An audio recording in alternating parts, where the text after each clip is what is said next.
Bom dia a todos, sejam bem-vindos. Para quem não nos conhece, eu sou Grace Rodrigues, diretora do FBDE Nexion. Somos uma empresa de consultoria em marketing, vendas e gestão de negócios. Nós temos 45 anos de mercado, com mais de 1.500 projetos realizados por nossos consultores sêniors. Iniciaremos hoje a live Café Sucessão em Empresas Familiares.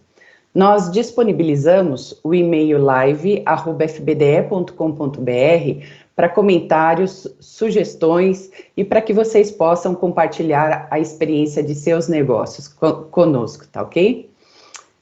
Hoje o nosso convidado para a live é Rogério Yuji Tsukamoto, professor de empreendedorismo na USP, idealizador e fundador do Programa de Gestão de Empresas Familiares na Fundação Getúlio Vargas, tem MBA pela The Wharton School, na Pensilvânia, Estados Unidos, foi sócio administrador da Korn Ferry International, no Brasil, a maior empresa de recrutamento de altos executivos do mundo.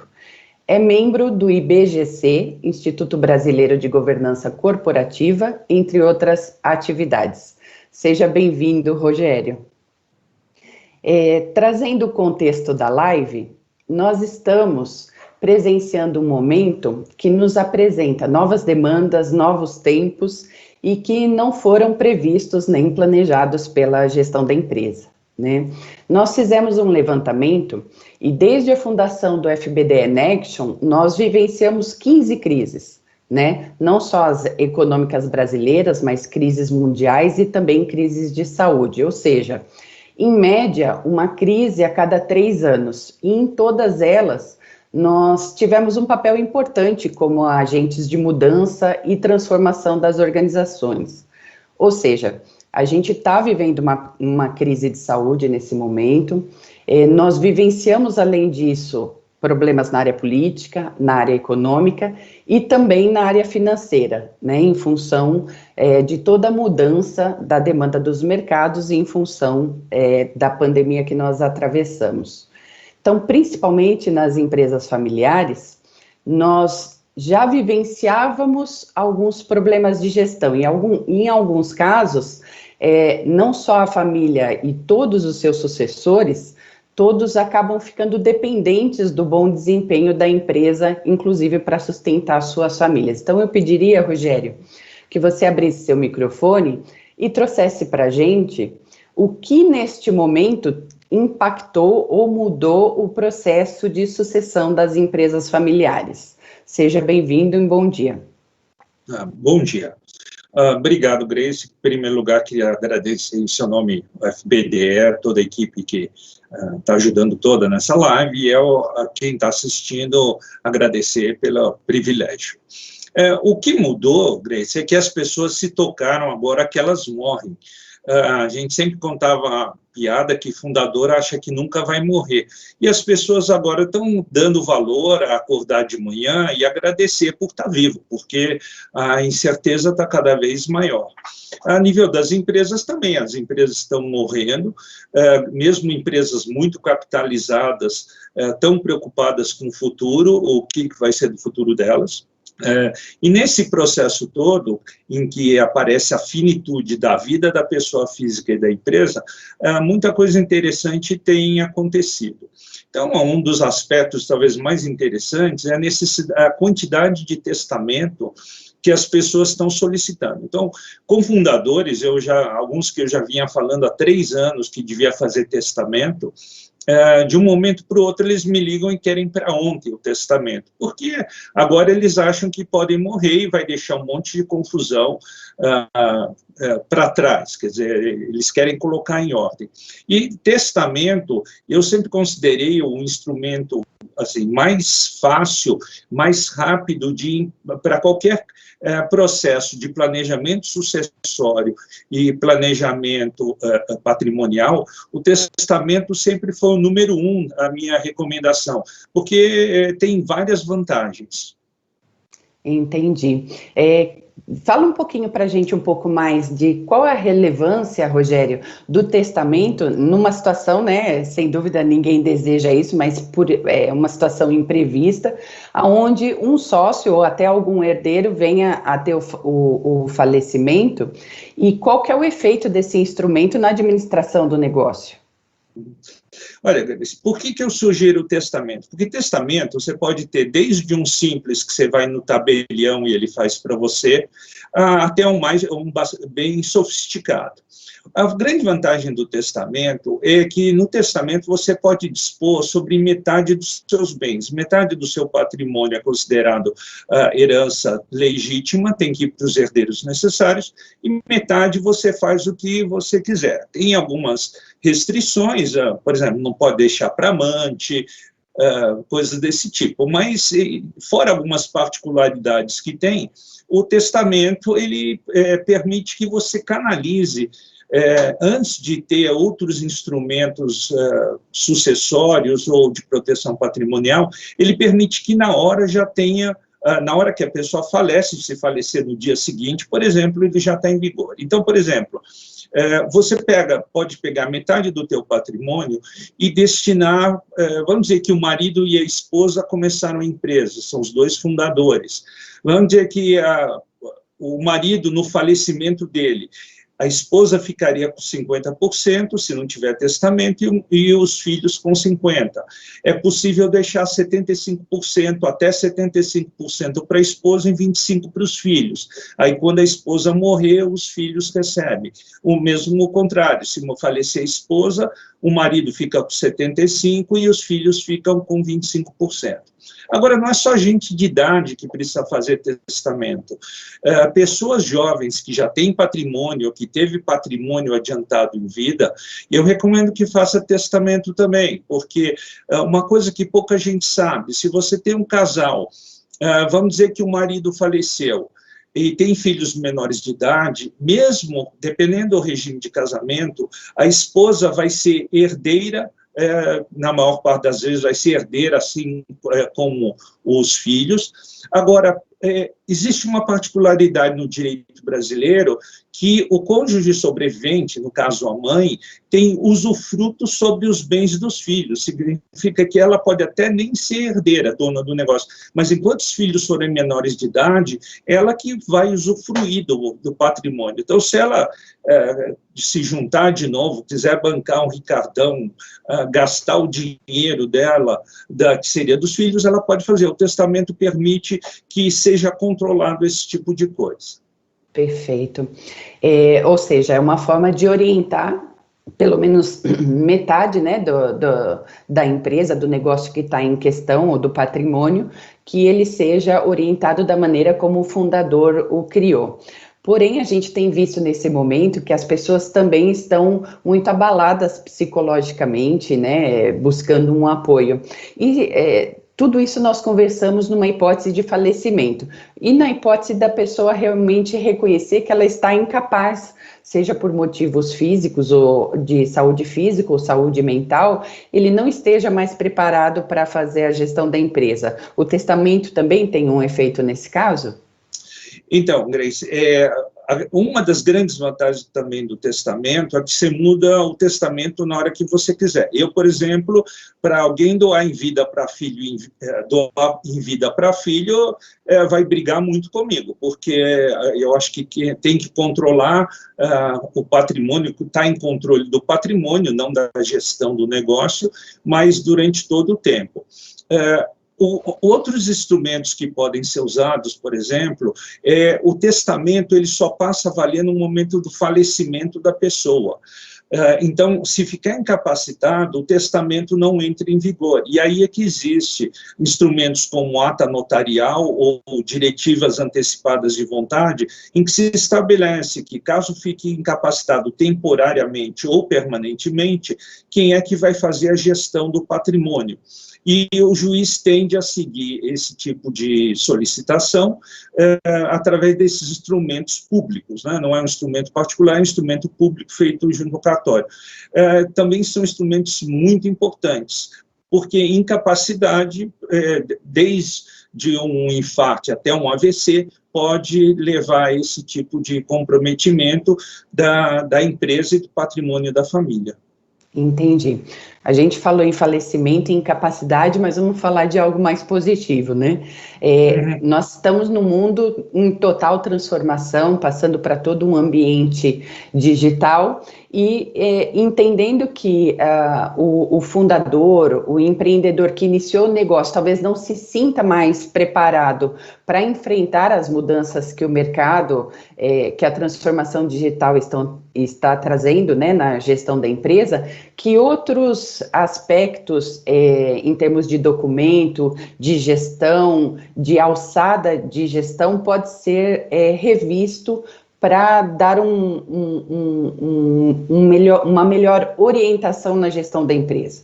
Que outros instrumentos nós temos além do testamento, Rogério? Olha, o testamento é para a pessoa física. Na pessoa jurídica, o principal instrumento que tem que ser tomado cuidado é com o contrato social. Então, em épocas de crise, normalmente já deveria ser feito, mas aqui dos espectadores, se a gente perguntar quem é que sabe o que está escrito no caso de falecimento de algum sócio, a grande maioria não vai nem saber se tem essa regra no contrato social. Mas o contrato social é um instrumento que, depois do testamento, é o que mais deveria ser trabalhado. Por quê? Porque no caso de um falecimento, uma incapacidade inesperada, são as regras do contrato social que vão estabelecer o que acontece na empresa. Então, pode ter uma regra que diz que, no caso de falecimento de um sócio, os herdeiros não entram na sociedade e têm que ser pagos. E aí coloca em quantas vezes vai ser pago, como é que vai ser calculado o valor. Regra geral, deve estar escrito no contrato social das pessoas que o sócio que falecer vai ser pago, a família, os herdeiros vão receber em 12 prestações mensais iguais. Se você for pagar 50% do capital da empresa em 12 prestações mensais iguais, você quebra a empresa, você acaba com a liquidez.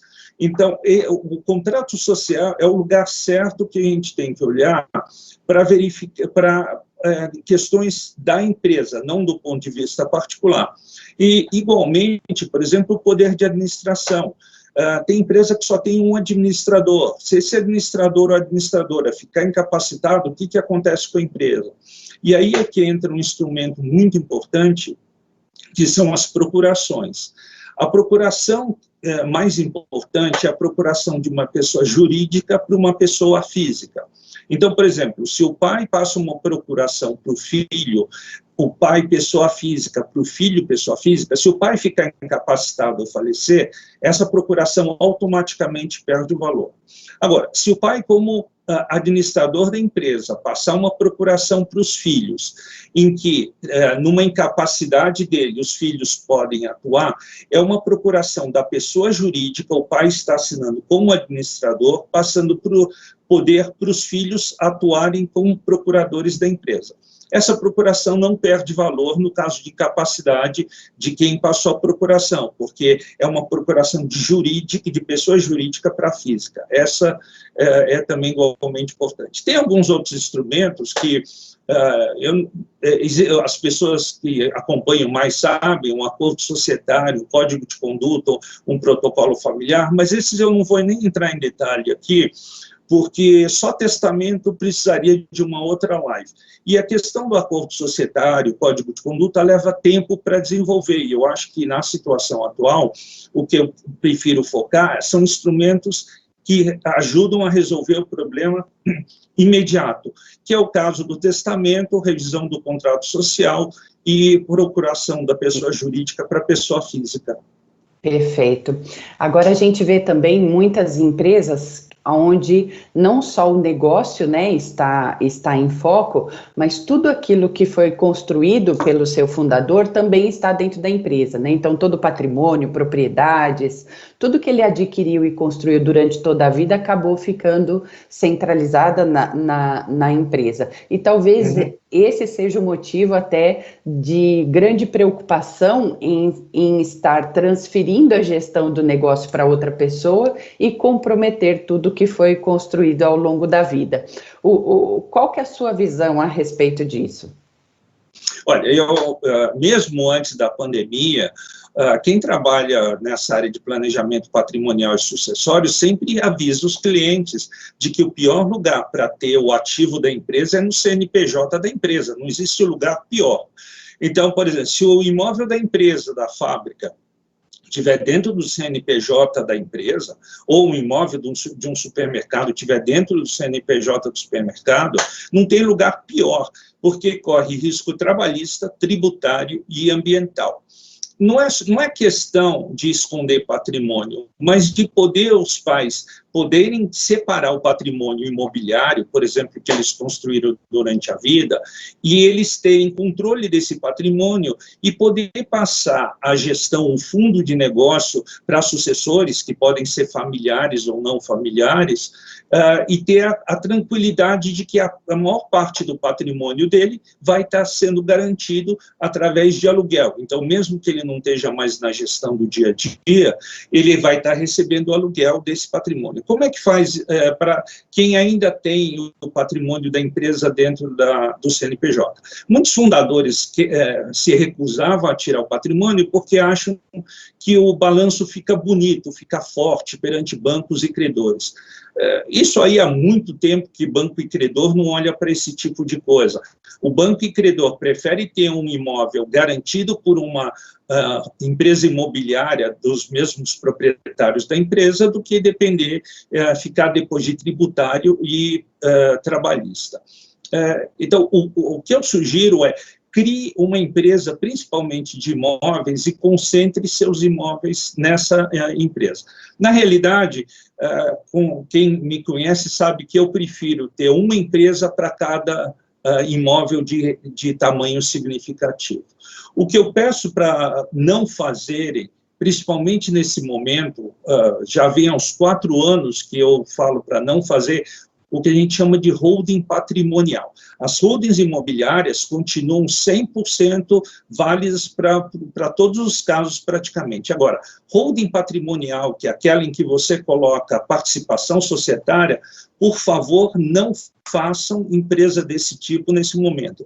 Pode ser que volte a tributação sobre distribuição de lucro. Se você for vender a empresa, é muito mais oneroso. Então, existem soluções muito mais inteligentes do que uma holding patrimonial.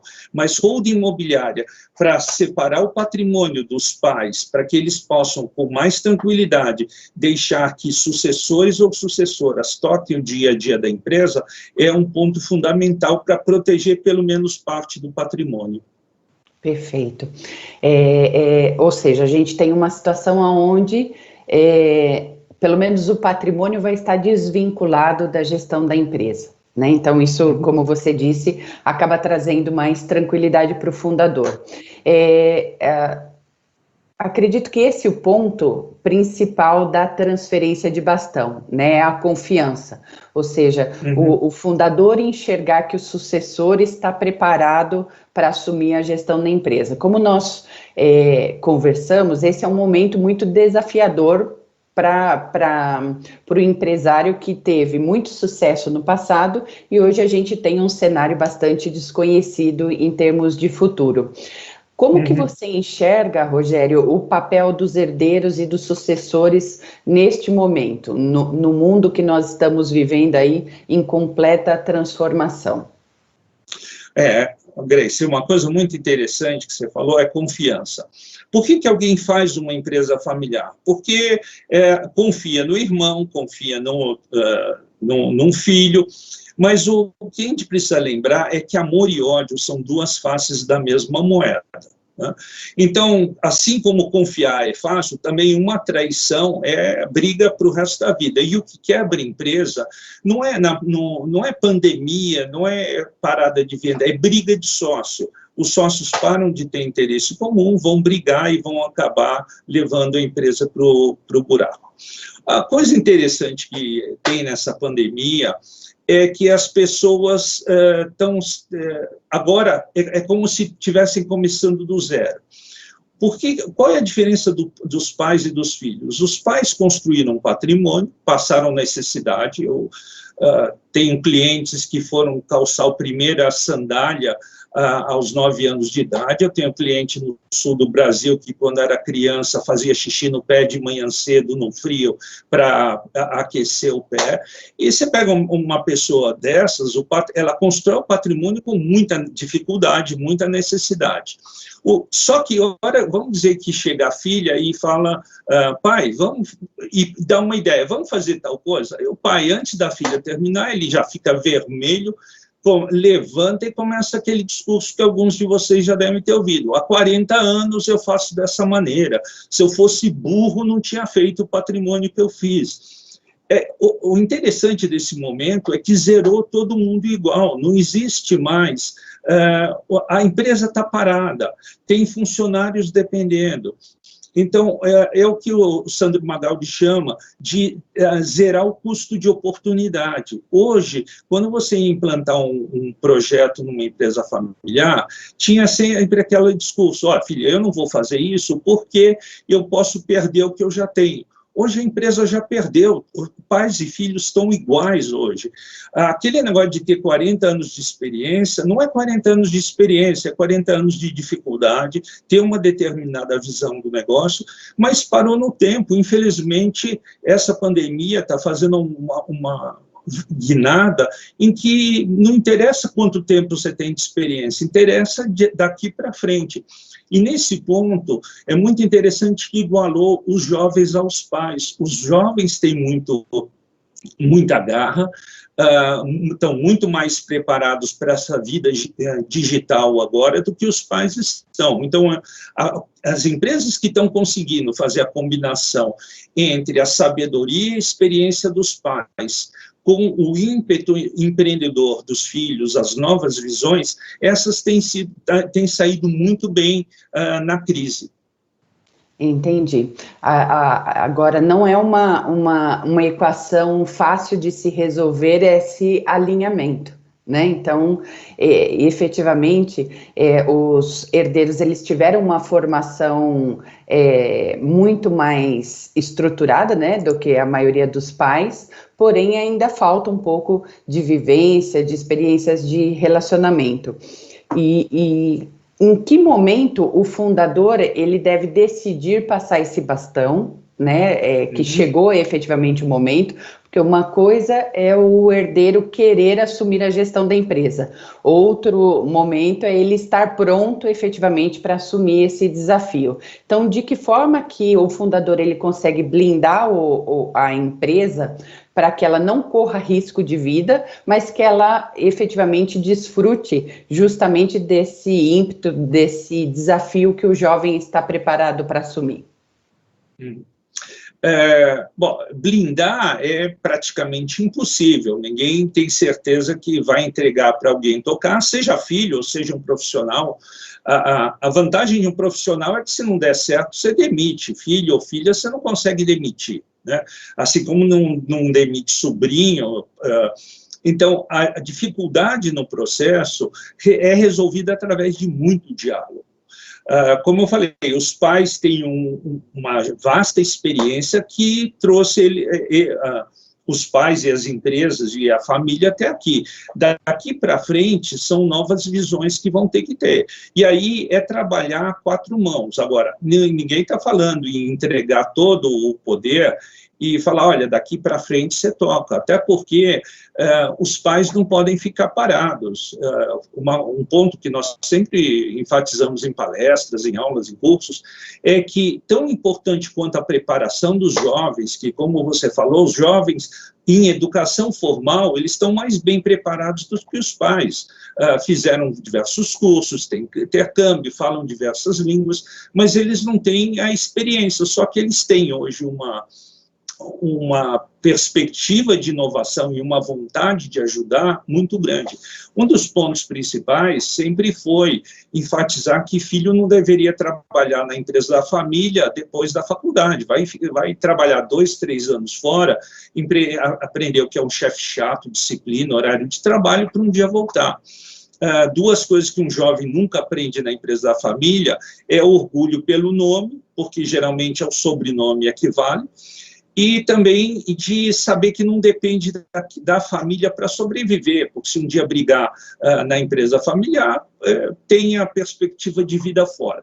Só que com essa crise, muitos jovens perderam o emprego e voltaram para dentro da empresa da família, e voltam com uma experiência que, às vezes, começa a conflitar com os pais. E aí é questão de diálogo, se precisar ter apoio de consultor, terapeuta, psicanalista, psiquiatra, exorcista, ou o que for. O que for necessário. Mas, exatamente, mas criar um diálogo que está sendo muito frutífero. As empresas que estão conseguindo fazer isso têm se dado muito bem, estão com produtos novos, serviços novos sendo lançados, tem sido muito interessante. Entendi. De certa forma, Rogério, isso não acaba sobrecarregando, né, a empresa, ou seja, acomodar toda a família dentro da estrutura organizacional, isso acaba inchando muitas vezes toda a empresa. E eu queria que, se você tiver algum caso prático, onde um herdeiro assumiu e realmente a empresa decolou, cita para a gente, por favor. A gente tem vários. Um que é público e notório é a Magazine Luiza. Né? A Magazine Luiza não seria a marca mais respeitada hoje no Brasil se não fosse trabalho da geração seguinte, da terceira geração. Vou dar um exemplo extremo, que é genro. Né? Genro é a única figura, e genro e nora são as únicas figuras que entram na família porque são escolhidos e abençoados, né? E todo mundo fala mal. Mas a gente tem que pensar que irmão não escolhe irmão, primo não escolhe primo. Já é difícil você ter uma sociedade com alguém que você escolhe, imagina com quem você não escolheu. Então, genro é muito criticado, e eu entendo diversos os motivos disso, mas tem alguns exemplos fantásticos. Eu acompanhei uma empresa que ela chegou a ter 1.000 funcionários na época áurea dela. Quando eu fui visitar, tinha 100 funcionários no máximo. Ela tinha uma instalação gigantesca, estava ocupando 15% da instalação física, quando eu fui lá. E eu, como praxe, eu converso com toda a família. Conversei com todos os membros e dentro da conversa eu perguntei, olha, quem é da empresa que não pode sair, família ou não família?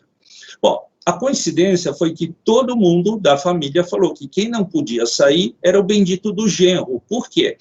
Porque o genro ele era um grande profissional, era o melhor do segmento, e que se ele saísse da empresa da família, ele ia para a concorrência, e aí ia destruir a empresa da família. Então, ele era a melhor pessoa. Tá bom. Aí eu fui falar com o genro, e no meio da conversa eu perguntei, olha, para você ficar aqui na empresa da família, obviamente que me chamaram porque estava uma bagunça enorme. Tem empresa que chama porque quer evitar que chegue a confusão. Nessa específica, que reduziu para 10% do quadro de funcionários, estava a briga instalada. E o genro virou e falou, Rogério, para ficar na empresa eu só quero uma coisa, que não tenha mais ninguém da família trabalhando aqui. Eles vão para conselho, você estrutura do jeito que você quiser, mas no dia a dia eu não quero ver mais ninguém da família aqui, porque não tem como dar ordem para esse pessoal, eles são mau exemplo, e não teve jeito, a família toda saiu. Porque se ela não saísse, o genro não ficava. Ele falou, cansei de gastar meu tempo, minha vida com esse tipo de coisa. Então, tem vários outros exemplos que eu posso dar. Por exemplo, ontem à noite eu estava falando com um herdeiro, hoje um amigo, e ele contando do produto novo que ele está lançando. Ele foi descobrir esse produto na área têxtil, está lançando esse produto, coisa que o pai jamais imaginaria, e na realidade o pai nem deixaria ele fazer, porque é uma indústria têxtil. O que o filho viu é que ele tem o canal de distribuição, o maior ativo da empresa hoje é a rede de distribuição e não mais os produtos que são feitos pela fábrica, e ele buscou produtos novos para essa área de saúde e que está agregando na rede de distribuição dele, né? Nipônico, japonês, craque em fazer esse tipo de coisa, de ficar brigando que tem que ser industrial, em vez de perceber que o grande ativo mudou para a rede de distribuição, né? Então, gente muito cabeçadora a esses problemas. E um outro caso que eu acho muito interessante é de um jovem em que uma empresa de telemarketing, ele foi para lá, o pai dele tem sócio, é uma pessoa muito difícil, mas que esse jovem já vinha pensando em reduzir custos com home office no começo desse ano. E aí chegou a pandemia e foi todo mundo obrigado a fazer home office. E esse rapaz já estava à frente do tempo, pensando em fazer isso. E a ideia dele era sair da empresa da família, porque ele não aguentava mais falar com as paredes. Só quando veio a pandemia que falaram, não, realmente a ideia dele é boa. Então, os jovens têm muita coisa boa para colaborar, só que os pais têm que ter humildade de ouvir, assim como os jovens não podem ter a soberba de achar que sabe tudo também. Perfeito. Nós percebemos, né, em vários projetos que a gente tem duas situações, né? A gente tem aquele herdeiro que ele quer assumir e não está pronto, e nós temos muitos fundadores que sonharam, que construíram verdadeiros impérios, e os filhos não têm nenhum interesse em dar continuidade ao negócio. Qual o conselho, qual que é a orientação que você dá para essas famílias? E aí mudou um pouco, talvez, na pandemia, no seguinte sentido. O conselho sempre foi, vai ser feliz, vai fazer aquilo que te deixa feliz. Porque os jovens reclamavam muito que a empresa era sonho do pai e da mãe, que não era o sonho deles, que eles queriam fazer outra coisa na vida. E eu tento explicar para os pais que eu prefiro que tenha um filho artista plástico bom do que um administrador medíocre na empresa, né? O filho, como herdeiro, como potencial acionista, não é obrigado a ser sucessor. Vai ter um patrimônio que ele vai ter que cuidar, saber como cuidar, mas ele pode ir para o conselho, que a gente chama de governança tanto corporativa como governança familiar. A questão é ter regras e poder ouvir o que as pessoas querem. A busca de ser feliz, ter propósito de vida, Ikigai, era uma coisa que já vinha acontecendo e que com a pandemia todo mundo virou para isso. Afinal, o quanto eu preciso para viver? Jovens que retornaram para dentro da empresa da família, porque perderam o emprego fora, também estão tendo que se adaptar nesse novo aspecto. Como o Hector e a Valéria falaram numa live anterior. É a diferença entre a pessoa entender mais o que ela quer ser do que ela quer ter. Então, em termos de padrão de vida, eu tenho visto que as pessoas, mesmo de empresas familiares, têm se assentado mais em reduzir as despesas. Mas a grande questão é que o dinheiro vai faltar e que a empresa precisa ser revigorada, buscar coisas novas. E também, para os pais, não é entregar o poder para filhos. Não tem problema nenhum você trazer uma pessoa de fora da família para tocar a empresa ou usar um talento interno para isso. É muita questão de criar regra, de conversar, uma conversa muito aberta para entender o desejo, os anseios de cada um. Entendi. Em que momento, Rogério, o fundador, o gestor principal da empresa, pode refletir sobre colocar uma gestão profissionalizada, né? De que forma que a gente transforma a gestão dessa empresa, ela com herdeiros ou sucessores, ou com um executivo, de uma forma profissionalizada para que não gere, principalmente aquele ponto que você citou atrás, né, a briga entre a família. Então, em que momento é importante refletir sobre essa opção? Bom, a primeira reflexão que a gente sempre tem que fazer é entender que profissionalizar a família é diferente de profissionalizar a gestão. Profissionalizar a gestão é muito fácil. Você contrata empresas de recrutamento de altos executivos, consultorias de RH, você cria plano de cargos e salários e você vê como é que você vai fazer a sucessão. O problema é profissionalizar a família. E ninguém gosta, nenhum executivo bom trabalha numa empresa em que os donos não se entendem, porque ele sabe que a empresa vai quebrar. E se estiver trabalhando, é porque está esperando a empresa quebrar para um dia poder assumir o controle da empresa, comprar da família.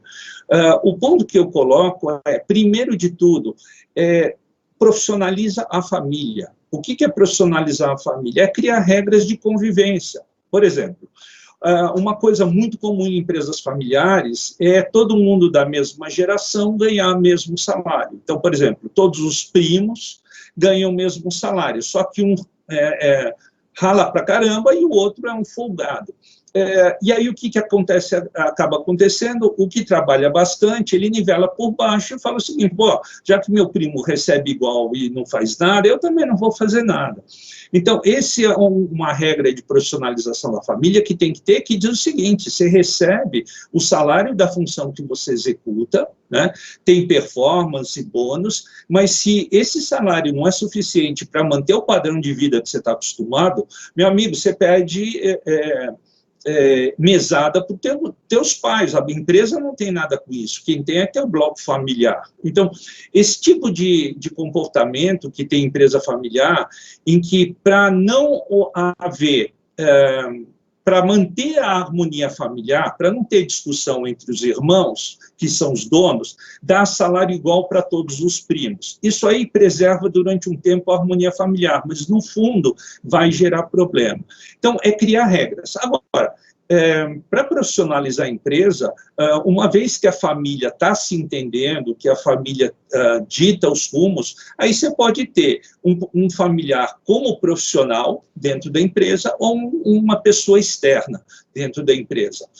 Vai depender muito da situação pontual. Entendi. Do ponto de vista, novamente, da confiança, né? Ou seja, que instrumentos, o que nós temos em termos de orientação para determinar essa alçada, né? Em termos de endividamento, contratação de pessoas, lançamento de produtos, ou seja, como que é possível para o fundador criar métodos, instrumentos para que ele possa orientar ou pelo menos definir, né, a alçada de atuação desse novo gestor, sendo ele alguém da família ou não? Bom, aí você pode definir tanto em contrato social, quanto em acordo societário, ou no contrato com esse profissional, novamente, seja da família ou seja de fora. É uma questão de colocar alçadas, como você falou. Então, por exemplo, eu posso ter uma alçada que diga lá que não se pode contratar nenhuma prestação de serviço ou compra de equipamento acima de R$100 mil. Eu estou usando R$100 mil como exemplo, podia ser R$1 milhão também. Mas são alçadas que são colocadas acima de determinado valor, tem que ter assinatura dos sócios. É muito comum em empresas, por exemplo, que eu tenha no contrato social dizendo o seguinte, que vamos dizer que são dois irmãos, que um irmão é o administrador da empresa porque o outro resolveu não estar mais na gestão. Só que venda de algum imóvel da empresa ou algum ativo de valor superior a R$500 mil precisa da assinatura de todos os sócios. Isso é definição de alçada, é uma questão relativamente simples de fazer, vai depender de empresa para empresa, mas o ponto é sempre você ter mecanismos de controle. Então, você pode entregar o leme para algum sucessor, mas você fica no comando, fica ali olhando a vela, em que sentido, a bússola, você vai vendo se não está desviando de onde você quer chegar. E se estiver desviando, você vem e chama de volta. Né? Isso é um problema que aconteceu muito com algumas empresas familiares muito conhecidas, em que foi proibido familiares trabalharem na empresa. Por que isso aconteceu? Por causa de várias brigas que já tiveram, e porque era tanta gente na família que se desse emprego para um, tinha que dar emprego para outro. E aí é o que a gente chama de falta de regra, falta de governança. E quando você proíbe a família de trabalhar na empresa, você basicamente afasta o interesse das próximas gerações no negócio da família. E aí você corre o risco de ter gestores que se sentem com carta branca e fazem um monte de coisa que vai deixar a empresa comprometida. Então, o segredo é não largar de vez, manter o controle, mas dá espaço. Por exemplo, se você tem um posto de gasolina e você vai abrir um segundo posto, em vez de deixar a sua filha com você na matriz do grupo, com ar-condicionado, com alguém servindo cafezinho, fala para ela ir escolher o novo ponto, negociar com a distribuidora o contrato de fornecimento, colocar patrimônio dela em risco para garantir abastecimento. O jovem cresce muito mais passando essas necessidades de poder atuar sozinho e de cometer erro, do que no conforto da família, no ar-condicionado da matriz. Entendi.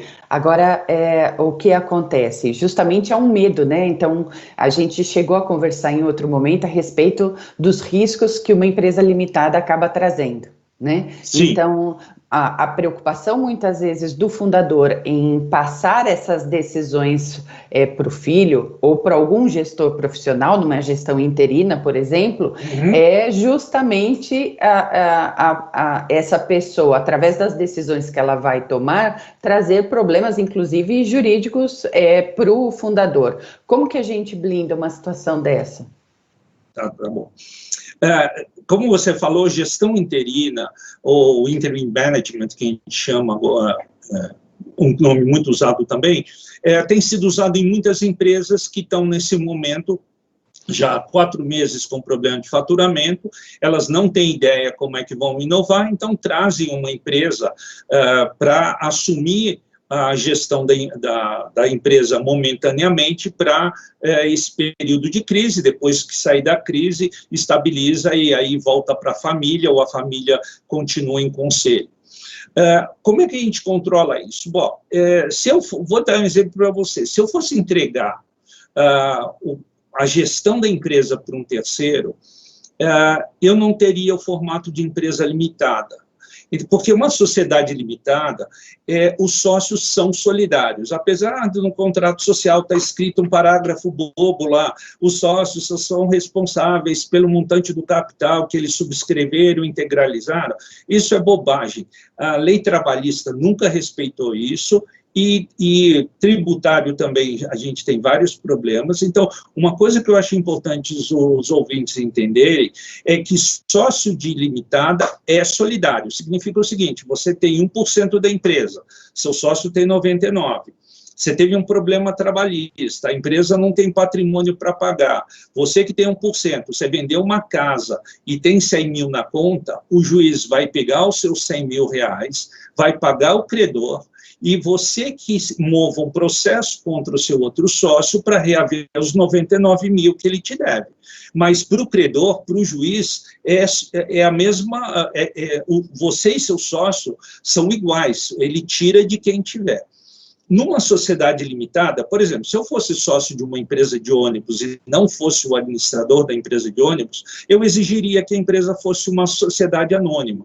Porque na sociedade anônima, se você não é sócio, se você não é acionista administrador, você está isento de processos, desde que não seja por fraude, né? Mas, por exemplo, se um ônibus matar 20 pessoas, o seu patrimônio pessoal vai estar em risco. Se você não for administrador e for uma sociedade anônima, seu patrimônio não está em risco. Talvez um melhor exemplo disso seja a Petrobras. Se eu comprar uma ação da Petrobras, a Petrobras cometeu um derramamento trilionário de petróleo no pré-sal, eu vou perder o meu patrimônio? Não, você vai perder o dinheiro que você investiu naquela ação, porque a ação vai cair tanto que provavelmente não vai valer nada. Mas você está protegido porque você não era administrador da Petrobras. Então, existem muitas maneiras jurídicas de se proteger. Um grande erro é que ainda se usa muito a sociedade limitada aqui no Brasil, por várias questões de vantagem tributária que existem. Entendi, Rogério.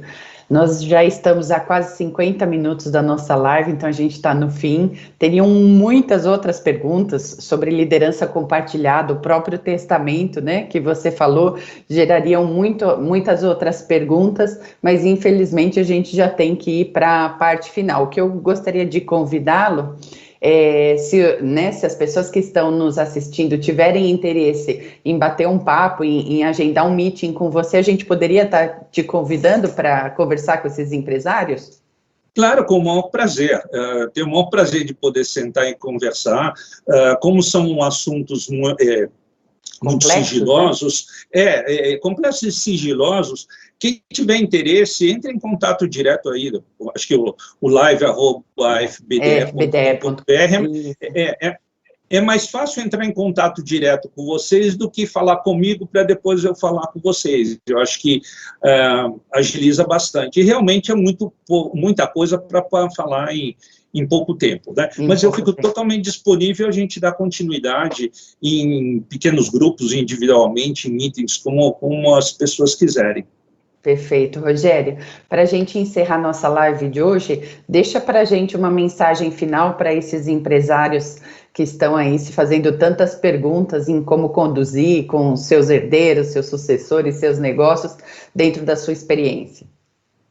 Olha, a mensagem final, eu acho que... é uma mensagem de otimismo, que as coisas não estão perdidas.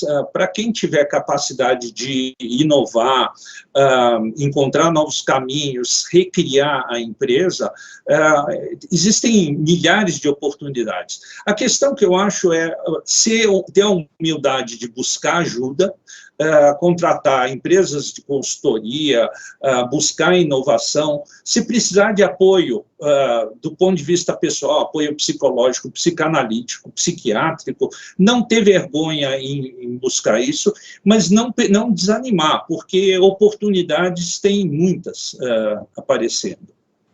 Nas grandes crises que aparecem as grandes oportunidades também, né?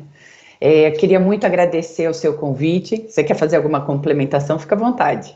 Não, era só para aquele antigo ditado de que enquanto alguns choram, outros fabricam e vendem lenço, né? Com certeza. Então, como eu falei dessa empresa têxtil, eu não tenho dúvida que o produto deles vai ser um grande sucesso, porque é um produto inovador. Perfeito, Rogério. Muito obrigada por você ter aceitado o nosso convite, né? Foi muito enriquecedor todo o conteúdo que nós trocamos. Gostaria de agradecer a todos que nos acompanharam agora até o final dessa live.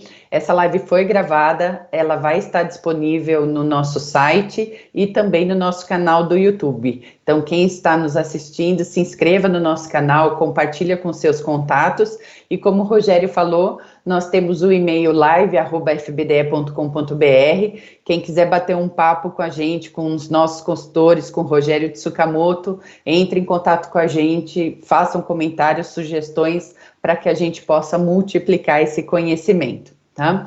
Obrigada mais uma vez, Rogério. Obrigada a todos. Um bom dia e até a próxima live.